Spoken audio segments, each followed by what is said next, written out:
Welcome, welcome everyone. See some familiar names and faces and some new names and faces. Welcome. It's 7:03 according to my watch, so we are going to go ahead and get started. We have a wonderful full evening, full hour for you of poetry and discussion. My name is Yvette Perry. I'm a listener poet and part of the leadership team at the Good Listening Project.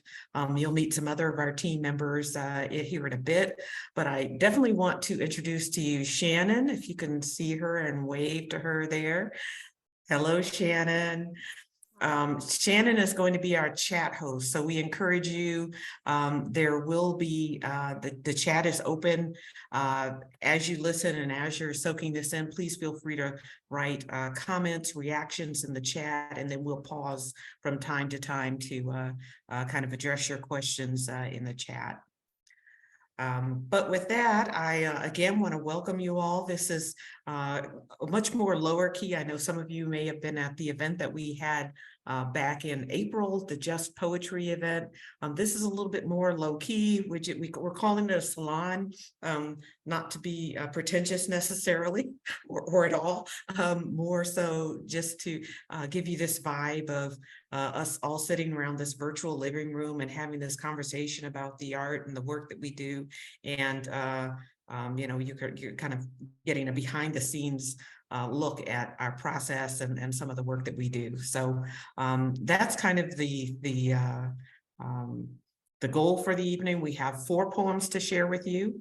In 2 of the cases of those poems, the person that we wrote the poem for is actually here and will be engaging with us. So you'll kind of hear some of that conversation as well. So with that, I want to I'm going to start things off, and I want to invite my poemee, as most of you know, probably we call the people that we engage with in the one-on-one sessions our poemees.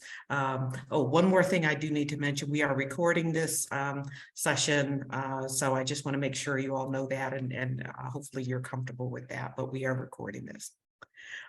So again, the person that we interact with in the one-on-one session, 15-20 minutes or so, we call the poemees. And so Barbara Jones was one of my poemees. And so I want to, Barbara, if you would just like to really briefly introduce yourself, tell us a little bit about who you are, and then I will read the poem that I wrote based on our conversation. But first, if you just want to introduce yourself. Thanks, Yvette. I didn't know I was a poemee. I like that. I think that's how I'm going to introduce myself forever now. I'm Barbara Jones. I am a social worker. I'm on the faculty of the University of Texas at Austin School of Social Work, where I'm the associate dean. I'm also chair of a Department of Health Social Work at our Dell Medical School, and that will come up a little bit in the poem that we hear and that we talk about. So I am excited to be here with you all. Thank you, thank you, thank you. So how we're going to do this, we like for you to experience the poem audibly. So I'm going to read the poem for you, then we'll have a little bit of conversation, Barbara and I, and then we'll hear it one more time. Hopefully, maybe Barbara might be willing to read it for us, because it's nice to have a different voice sometimes. So the poem that I wrote is called Uniquely We. We are leading from a liminal space, translators and bridge builders, gap fillers, soul healers. We possess X-ray vision to see inner workings of broken systems and imagination to see lives differently. We are vital to this mission.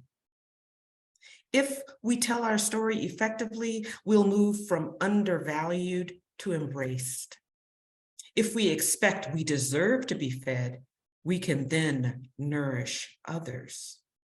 We stand on the cusp of something better than business as usual. We've been here all along. We are so glad you've joined us. Okay. So, Barbara, let me just start out by saying thank you so much. I think one of the first things to talk about you is you're not only a poemee, but you are kind of the leader of this department. And I remember when you and I spoke, I felt this great sense of um, kind of collaboration and shared fate as you described your department. And that's why I decided to make the point of view of the poem, the collective we, as opposed to the individual I. Talk a little bit about your engaging us and how you think that kind of shared fate turned out in the finished poem. Yeah, well, thanks, Yvette. I love the finished poem, and I don't think I had heard you read it before, so that was a gift. Thank you for that. I'll tell a little of the backstory, which is I got to meet this wonderful group as a member of the Sojourn Scholars Program. So I was participating first with the group and was so impressed with the power of the work that I went back home to my role in chairing this department and thought, I'm always trying to, it's interesting that you picked up on nourishment because I'm always trying to feed my team, spiritually feed my team. I mean, I often have lunch as well, but I'm always trying to think about how do I feed, particularly social workers in a healthcare environment, right? Like, how do I take care of the caregivers? And this was so nourishing to me that I thought I want to bring this to my team. And interestingly, I wasn't originally going to participate. I thought, well, this is for them, I'm so glad I did. So now I'm really, really selfish because I have two poems, both of which, by the way, are on my wall in front of me. But this the positionality of this department matters in the poem, and it's so beautifully reflected. And that is that we had an opportunity to create the first ever Department of Health Social Work in a medical school in the country. So we really are trailblazers and different, than a lot of our colleagues. And we collaborate obviously very well with our physician colleagues. But the then dean of the medical school said, things are going so well here in this interprofessional education thing that we're doing. What if we were truly interprofessional and invited social work to not only be collaborators, but to be in leadership spaces? And those of you that are social workers, your heart's just beating a little faster right now because nobody ever asks us that, right? So, of course, I said, sure, I'll do that, and of course, it was way more than I thought it was going to be. But this idea about being in a space where, on some level, you're still telling your story of who you are and taking up space. And you got those themes so beautifully in many ways. Even this last part about, and my team loved this. The team loves the poem so much they asked me to frame it and put it up in the department, which of course I did. This idea, we work in this wonderful medical school. It's really committed to health equity and understanding social determinants of health, and I'm so delighted that they are. But again, social work is a over 100-year-old profession dedicated to social justice and equity and social determinants of health. And so that line about we've been here all along and we're so glad you've joined us sort of center social work and social work expertise. And I really appreciated that. Like, I am really glad to have all my colleagues caring about these things, but there's a desire to have the profession of social work recognized for that expertise and the historical reference of that expertise. So those are my first, and this idea about leading from a liminal space is definitely that piece about being in leadership, but also being, which one of these is not like the other. I go to most meetings where I am the only non-physician. Right.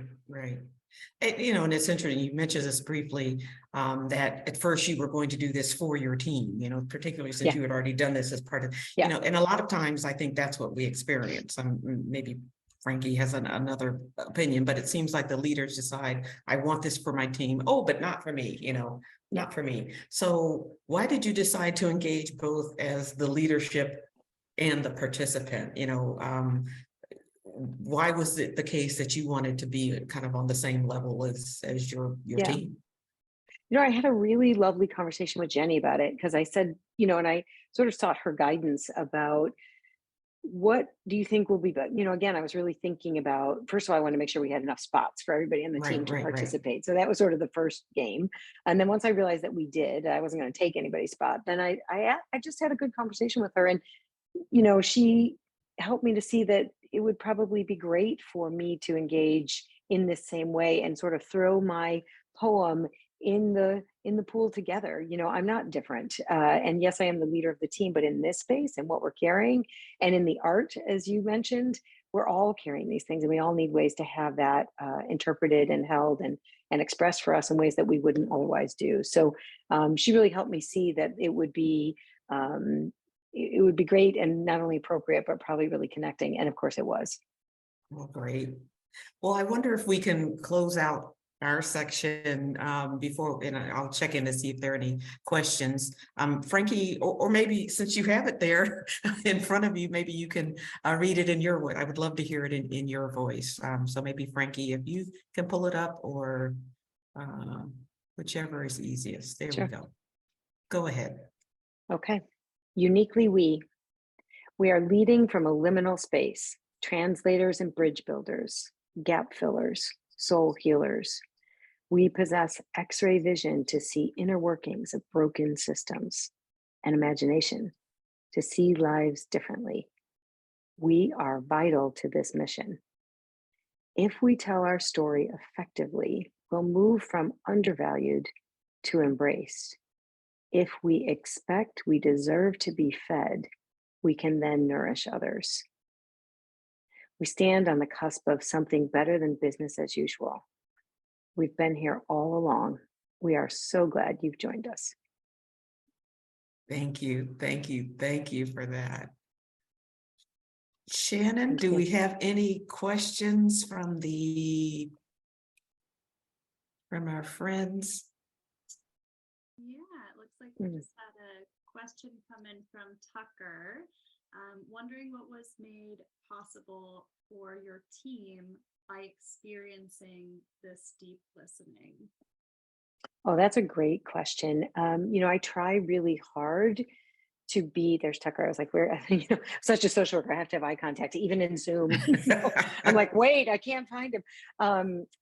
You know, I try to be a really transparent leader. That's my style. And yet, as you all know, poetry exposes a different vulnerability. It opens you wider. It opens you deeper. And so I think that was possible for them to see sort of how I hold emotionally, how I hold this leadership positionality. The other thing is there was a line that I didn't mention, Yvette, that everyone in my leadership team just resonated to, and I resonated to it again today. This is so relevant. And I just repeat it, and I just hang on it. If we expect we deserve to be fed, we can then nourish others. I could just walk away with that. And that was something we talked a lot about. Thank you. Yeah, so we have one social worker for sure.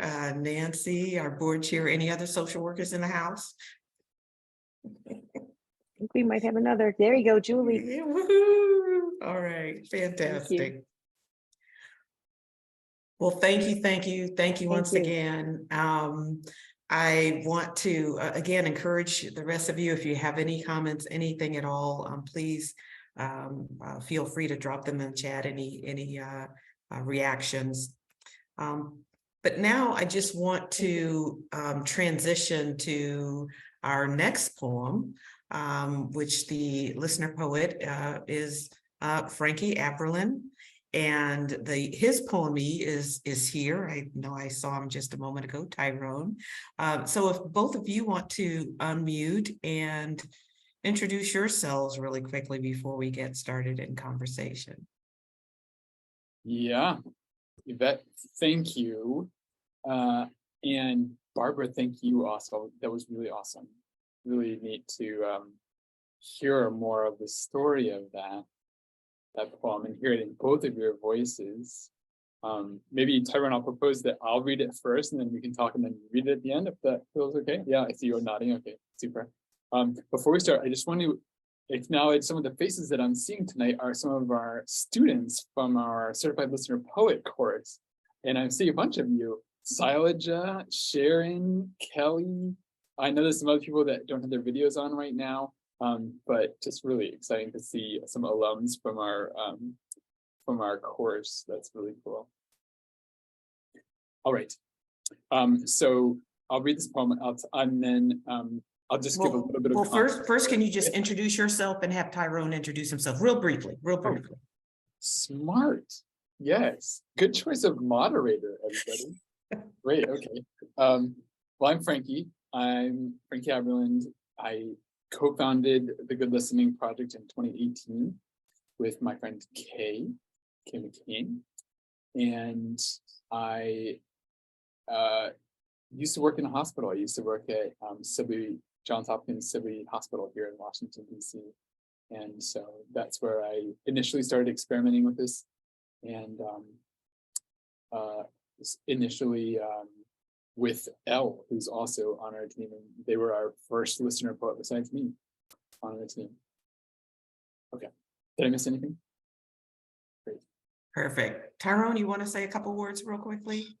I'm glad to be here. My name is Tyrone Green. I'm the national director for youth volunteerism in the VA, and actually the director creator of the Student Leadership Council. Kind of what this poem, and I know why when we talked what we spoke about. Thank you, Frankie, for I tried to hide my frustration and he showed it.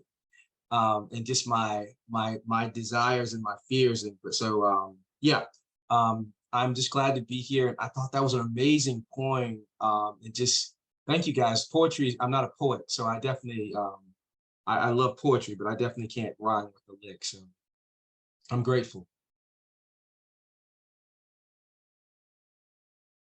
Cool. Okay, so I'll give a first read through for us of this poem. And it's called Forward.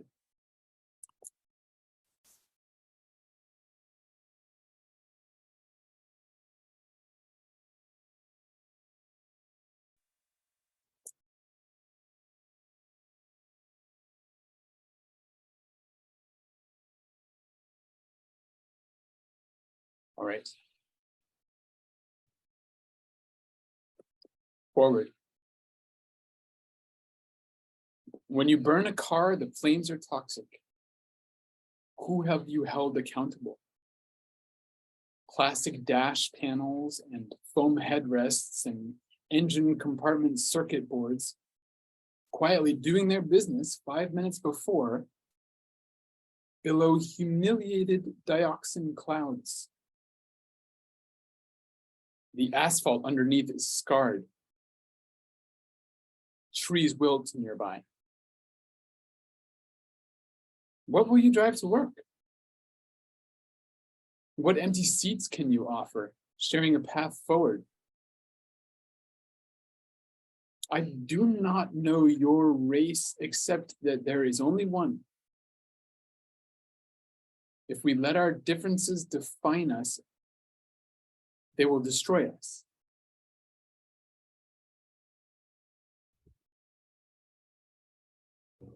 Thank you. Thank you. I mean, and I want to address this to both you and Tyrone. Well, maybe Tyrone first. You know, when Frankie, began the session probably saying, what do you want your poem to be about? Was this first on your mind? Was whatever was behind this, did you know right away, or did it kind of? Well, when you do a poem, you want it to be nice. You don't want it to be you're like, I want it to be happy and happy-go-lucky. But actually, he brought me back to why I created the Student Leadership Council, which is the first program within the VA that kind of creates young leaders. And I created the program because of January 6th.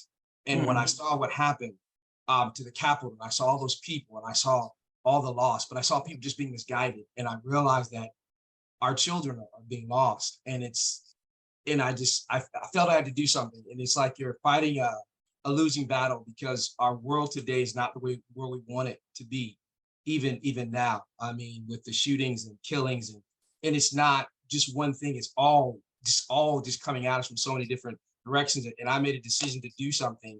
And it was interesting where he kind of, what do you feel? And I just said, I have to do something. I mean, I spent my life serving.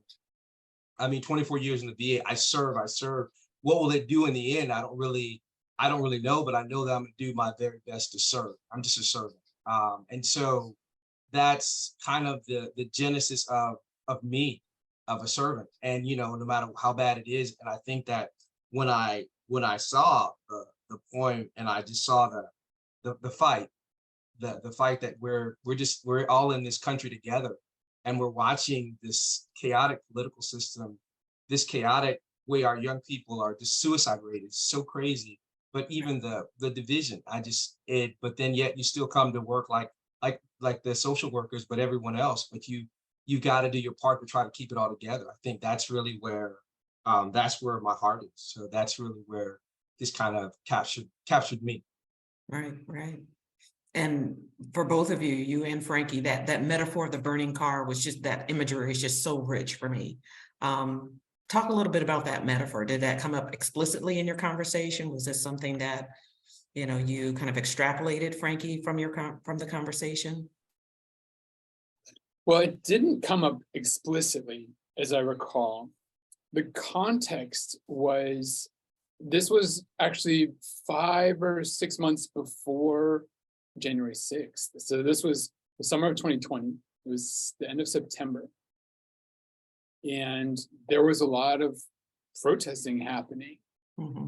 And people were burning cars in different cities all around the country, especially with George Floyd protests.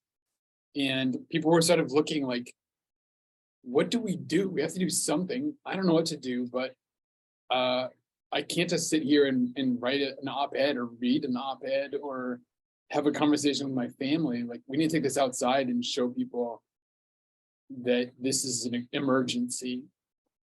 And so let's burn a car for starters. That's what some people were thinking, you know, and then bringing that attention to the issue of like, hey, everybody, stuff's on fire. Mm-hmm, mm-hmm. Yeah, I mean, and the other word is the word toxic. You know, that's one of those terms that's just kind of seeped into our common language, you know, oh, it's a toxic relationship. Oh, it's a toxic scone from Starbucks, whatever. I don't know. We just kind of overuse it, right? So the way you describe it in the poem, though, I mean, I think it's very visceral. It's very, I mean, talk about as a poet, how you do that. How do you make a word that may be a little bit overused, but now we can, I mean, I can smell it. I can, you know, I can really feel it on a very deep level. Talk a little bit about that. Yeah, it's actually pretty real for me, because when I was in high school, I was a volunteer firefighter. And one thing we would deal with sometimes was a car fire. We'd show up and there'd be a burning car. And we were trained to wear our SCBAs, that's a self-contained breathing apparatus, because that was the most toxic fumes. When the plastic in a car and all that material was burning, you wanted to go into it to see if there's anybody inside of the car that you could save, but not sacrifice yourself. So that's where that was coming from for me, was like, the toxicity is contagious.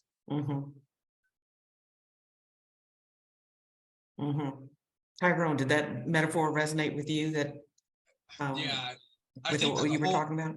The whole poem kind of, you know, when you talk to someone and they say, tell me about yourself, you talk about, when you where do you start at? And then you just talk about what drives you. I think that the emergency of our future, we are definitely on a crash course unless we do something together. And you know, I think that when what Frankie did was he was able to filter through what I was really saying versus, you know, and to kind of to put in that we're at this precipice right now where every day we're just getting used to more and more violence every day.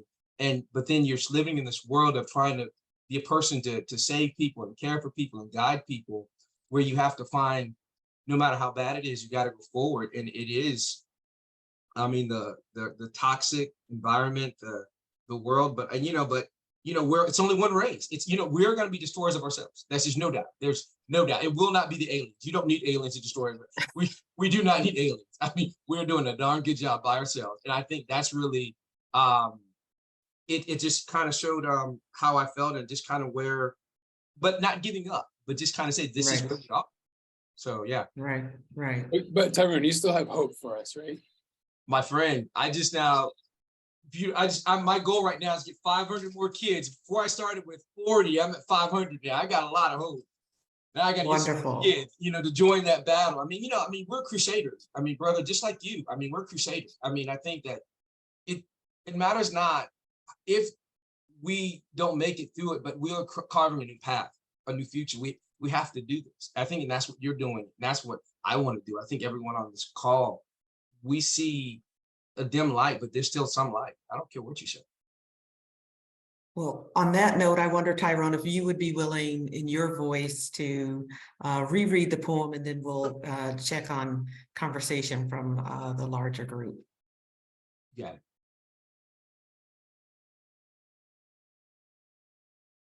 Forward.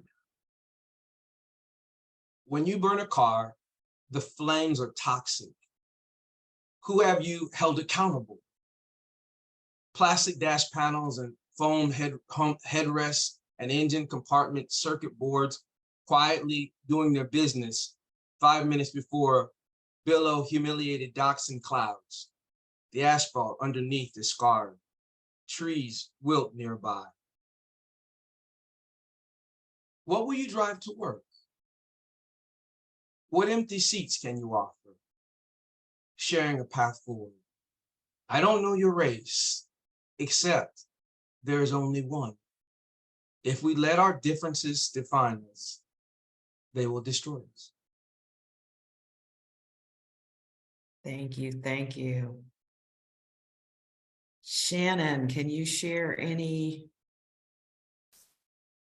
questions from the chat? And I think before, people had a little bit harder time hearing you, so you might need to move up a little bit closer. Yeah, how is that? Is that better? Okay, great. Oh, a lot of just empathizing coming in through the chat, and a lot of inspiration. Aisha said that the idea of latent toxicity is so interesting as well, and it can be something useful and necessary, like a car, like a person, a member of society, can be sparked to release something so deadly. Is that a good latency or a bad one? So some really interesting ideas coming through, and yeah. So rich. I wish we were all seriously in the same room, sitting around on comfy couches with somebody playing bongos in the background. That'd be so cool. I love it. Well, thank you, Frankie, and thank you, Tyrone, so much. Thank you. Thank you. All right. Well, we are going to transition now. Let me see here. We have up next Elle. Elle will be reading their poem, Reviving the Unicorn. Elle, can you unmute? Can you help Elle unmute there, Frankie? And just give a brief introduction of yourself and your involvement in the Good Listening Project.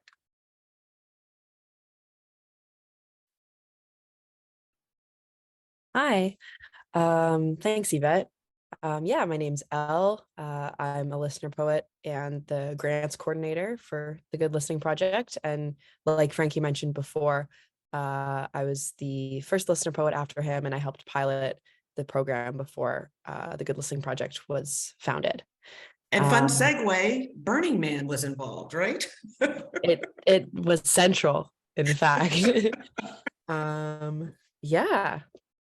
Was there anything else you wanted me to mention? That's fine. That's fine.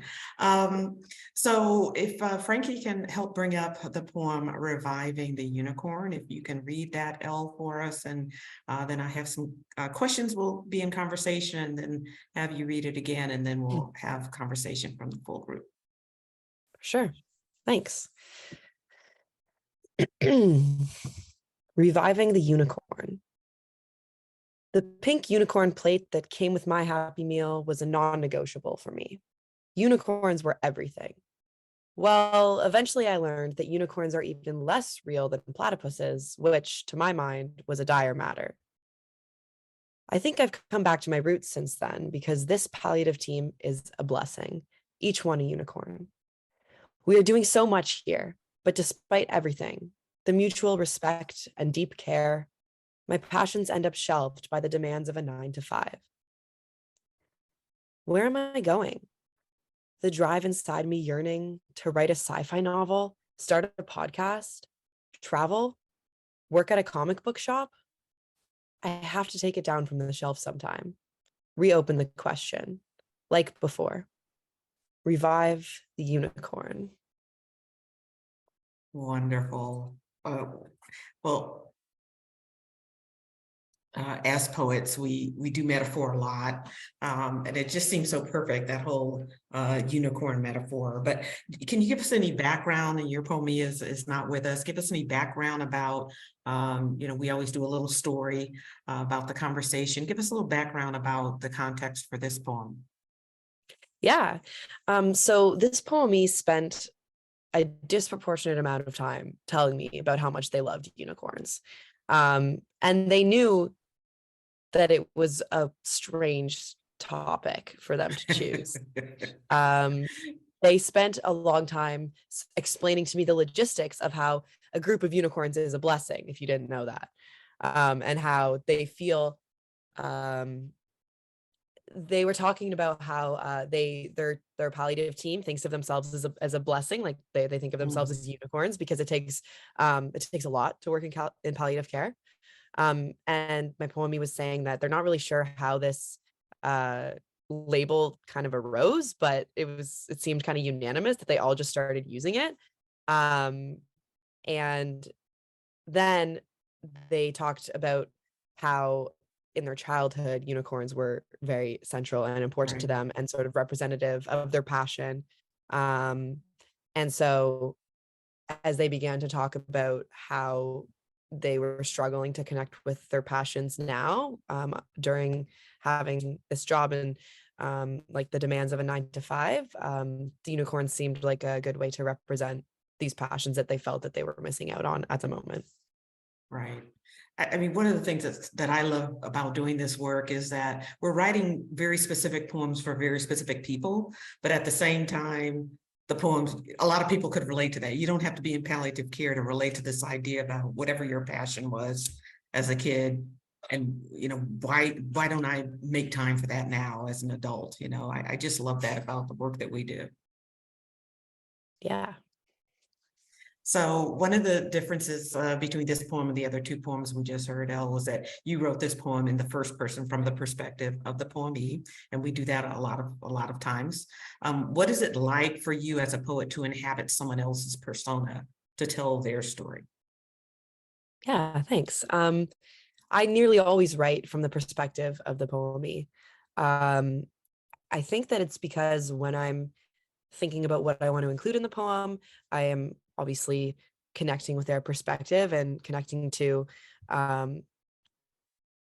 things I can write that might not be something they directly said, but something that I think probably represents their perspective based on what they did share.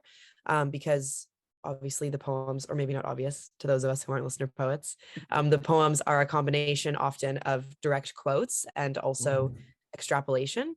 And sometimes we might embellish direct quotes or like bring in different metaphors that weren't discussed, but based on our understanding and connection with the person we feel would apply. I think I write from the perspective of the poemee because my writing process is deeply in this space of trying to imagine their experience and trying to build so that I'm not just reflecting back their direct words, but reflecting back the greater concepts and letting them know that I heard what they shared, even the things that they didn't necessarily say in so many words, I guess. Yeah, and that's, probably Frankie could talk about this all day, that the idea of feeling heard is more than just listening to the words, right? And sometimes people say I felt seen too, and it's just always fascinating. It's not just, transcribing their exact words, but what you choose to say and how you choose to say it. It's just really fascinating to me. Was there any part of writing this poem that was a challenge for you? And if so, what was it and why was it challenging? I think so often when I have a listener poet session, people Sometimes there's like one thing that they really want to talk about and they know going into it, or we pretty quickly find our way to the one core thing that's going to be the topic of discussion.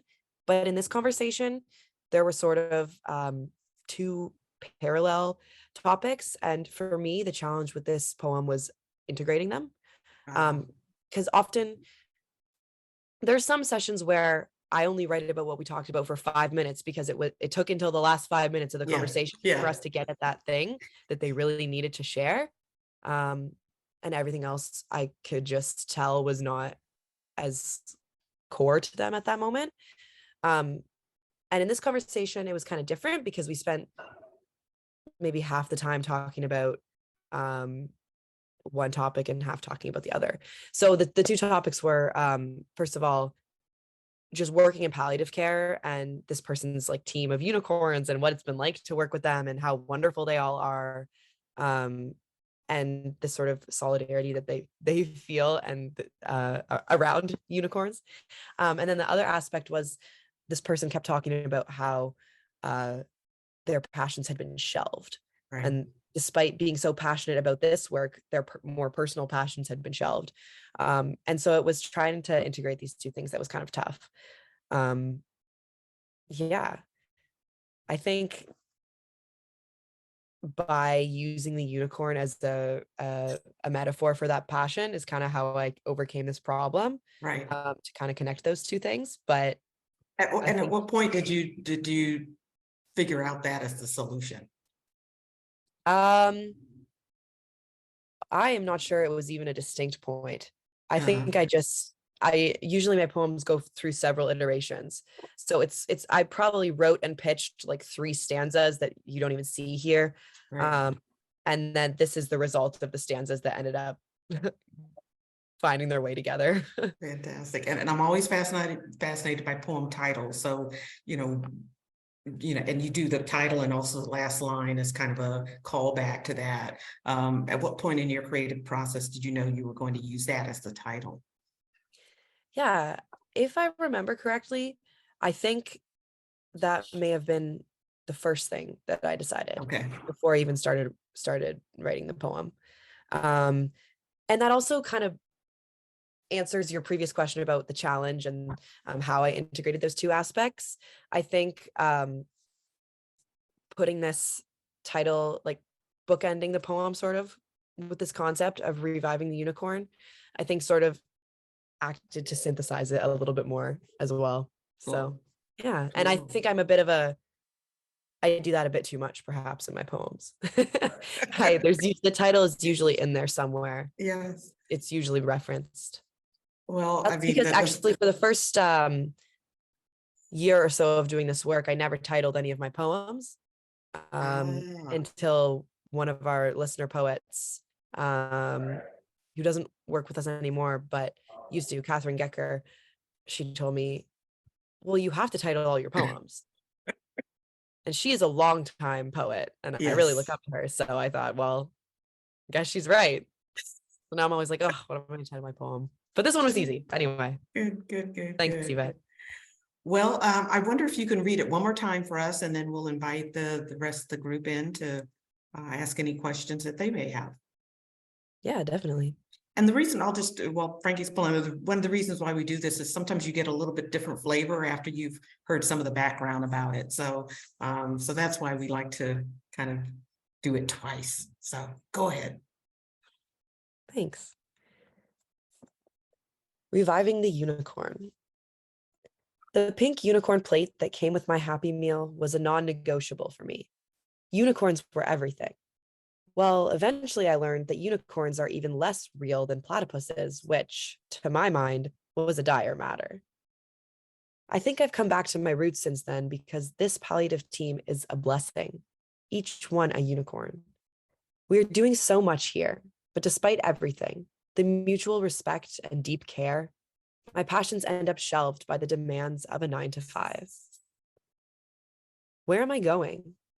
The drive inside me yearning to write a sci-fi novel, start a podcast, travel, work at a comic book shop. I have to take it down from the shelf sometime. Reopen the question like before. Revive the unicorn. Thank you. Do my finger snaps. Shannon.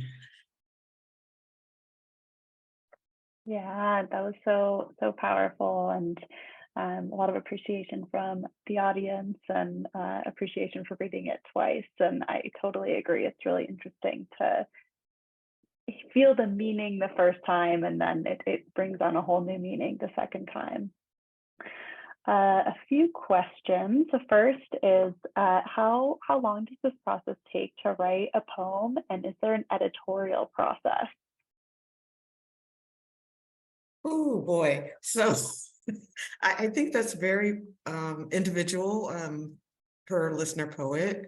I'm working hard to shorten the time that it takes me to write poems, because if I had my druthers, is that the right use of that term, I would like spend months on each poem. So I'm working hard to get it within that week. But yeah, I mean, a lot of times, like Elle was saying, yeah, there are many iterations. I think for all of us, some poems are very easy to write. Some of us come from a more kind of street poetry background, where basically the person is standing right there, and so you turn it around in what, Frankie, 10 minutes, something like that. So yeah, it varies. And editorial process, not so much, although we have a Slack channel, where we can ask each other for help, or I'm having a hard time with this line or this stanza. And so we really do that. Depending on the poem, we can help each other out. We also invite the poemee if there's something that just doesn't ring true. We sometimes collaborate with the poemee to change a line or do something like that. Did I miss anything, Frankie, Ravenna, Elle? I don't know, Ravenna, can you unmute? I don't know. You might need to. Oh, I'm thinking this is one of our favorite topics of conversation. Yes. How long does it take to write a poem? Another question that came in is, did you receive any feedback from this poemee?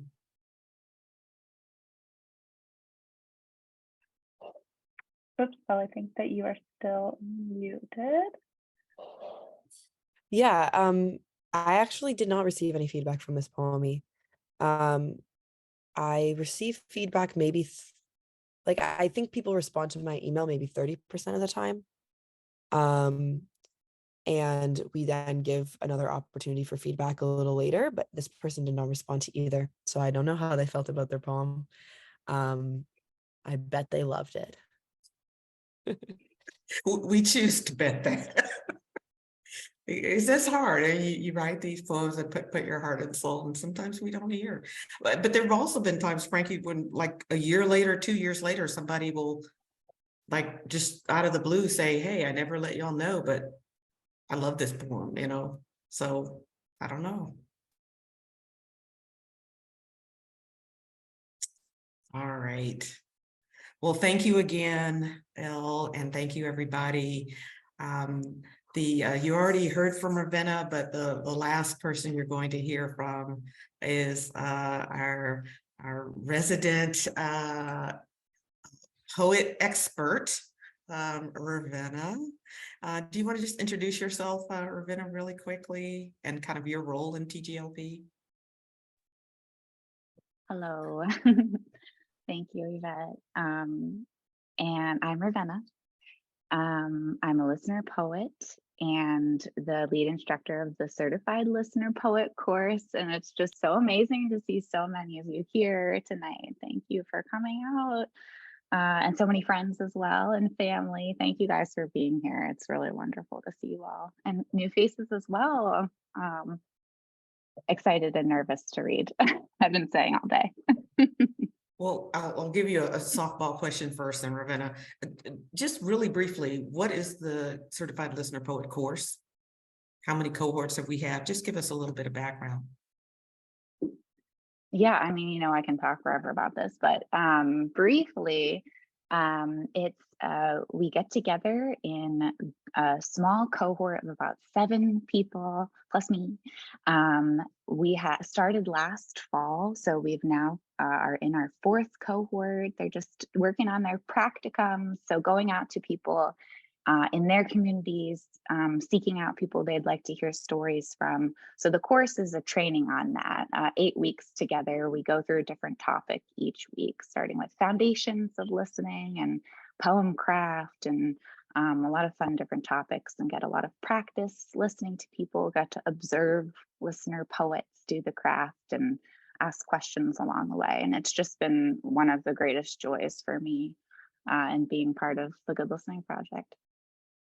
Thank you. Thank you for that. Well, and you are going to read your poem for us. If Frankie's going to pull it up, and then I have some questions for you, and then we'll have conversation. All right. And if you're lucky, you're going to hear my cat Jasper in the background, who some of you know very well, likes to make a disturbance. This poem is called Our Own Legacy. It's too much.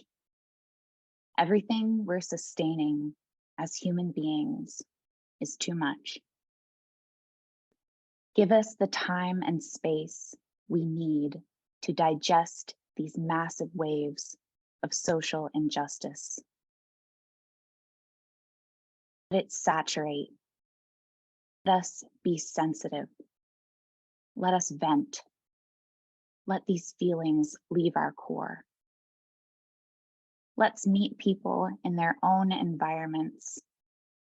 Let's be present and in the moment.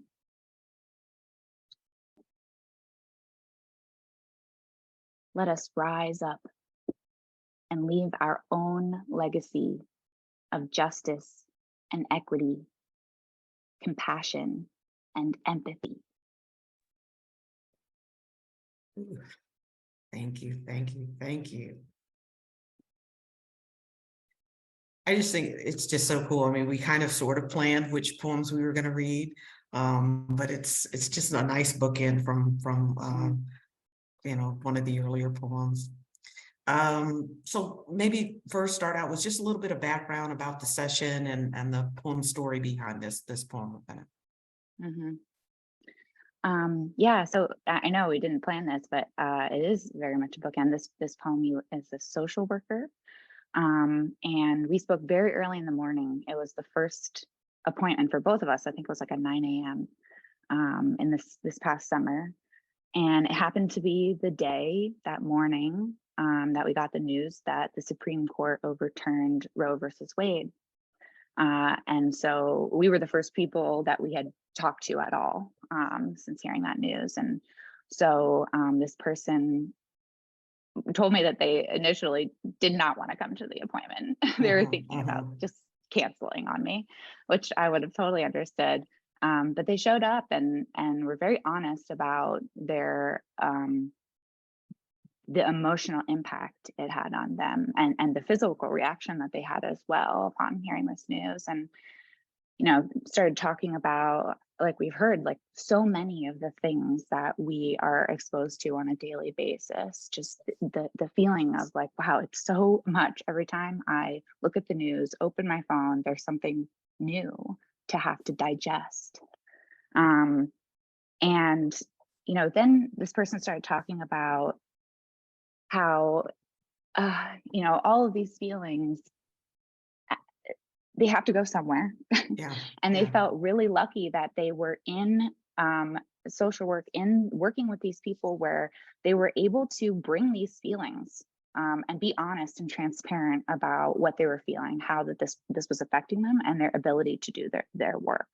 So I was really struck by that, by simply being able to acknowledge the impact that this has on us emotionally, being in a safe work environment where you're able to just say like, wow, this is affecting me right now. And maybe I need a minute or two to digest this before I can move on. So they spoke about the gratitude they felt in working with people whose social justice pendulum swings wide. That's a direct quote that she said. I love that. Yeah, it was a heavy conversation, but I was glad that we were able to connect in that moment. Thank you. And I'm a lover of first lines in poems, and I'm glad that we got to see this one on the page, because that first line is, it's too much. So talk about your decision to write that as the first line. Mm-hmm. Well, that was something that she kept repeating. And I was looking back through my notes, and I had that further down, and initially started with "give us the time and space we need." But I felt like in order to make that request, you kind of have to know what you're dealing with. You have to you state the problem, I guess, in the first, as Shannon always reminds me, I'm thinking of you, in that initial, like, what's at stake here? And it's everything. It's everything that's too much. And I was just really affected by that repetition.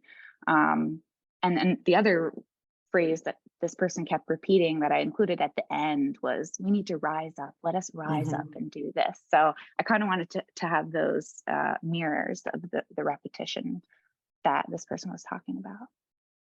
And speaking of repetition, one of the first things I noticed when you read this poem, and when I read it, is a repetition of the phrase let's talk about that. As a poet, talk about that. Walk us through what function this kind of repetition serves in a poem. Yes. Well, I was completely enamored with the anaphora the very first time I heard that was a thing that you could do, was repeating this initial phrase to build momentum. So I love seeing this in all kinds of poetry, to see like where it propels us to, because you repeat the thing over and over again, you add different ways of seeing that same thing. So a lot of these words are taken directly from the poemee. And I was really inspired by a line that always rolls through my head, from a poem by Reginald Dwayne Betts. It's called "For You, Anthophilus, Lover of Flowers." And the last line is just, "Let us live near each other." And I've always just loved that, like, let us live near each other. So that was ringing through my head when I was composing this one, and just the beauty of that phrase, that it's asking permission, but it's also saying, no, let's do this. Let us do this together. Right. Oh, thank you. Do you want to hear it one more time before we have questions? Maybe something else will occur to you. There's just so much in this poem. Ravenna always packs in so much in a small space. I really love that. So maybe let's read it one more time, and then invite some of your former students and others to engage in conversation. All right.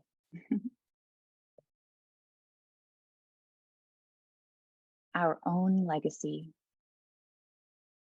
It's too much. Everything we're sustaining as human beings is too much. Give us the time and space we need to digest these massive waves of social injustice. Let it saturate. Let us be sensitive. Let us vent. Let these feelings leave our core. Let's meet people in their own environments. Let's be present and in the moment. Let us rise up and leave our own legacy of justice and equity, compassion and empathy.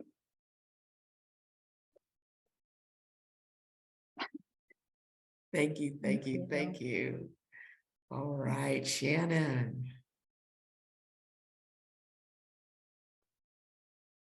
Yeah, well, first, just a lot of praise for Ravenna as the best teacher ever, and a lot of gratitude for the CLP training. We just had a question come in from Nancy, who is wondering, how do you handle your own personal emotions when you're doing a listening session? What of yourself, if anything, do you share with the poemee?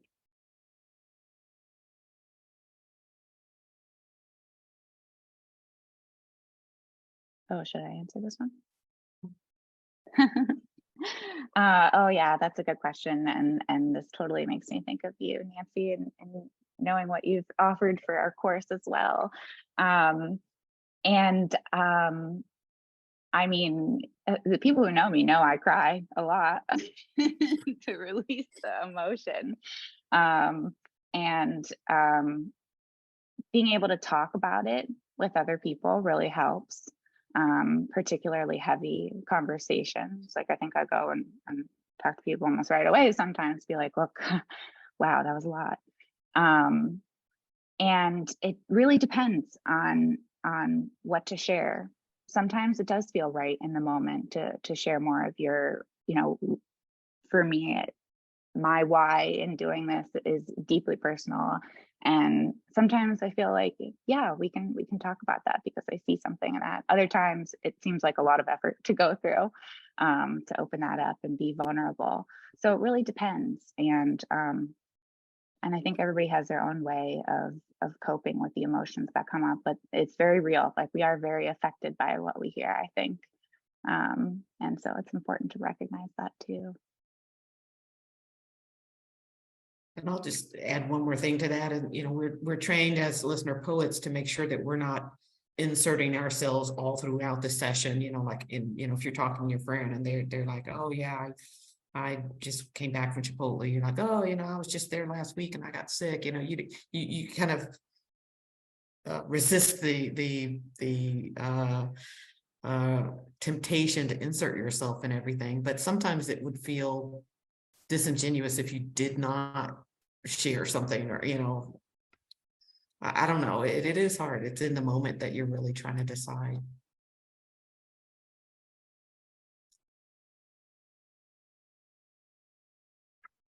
We had another question come in from Tucker, which is interesting. Have you ever had a poem that you've written for someone that went against your own values? And if so, what was that like?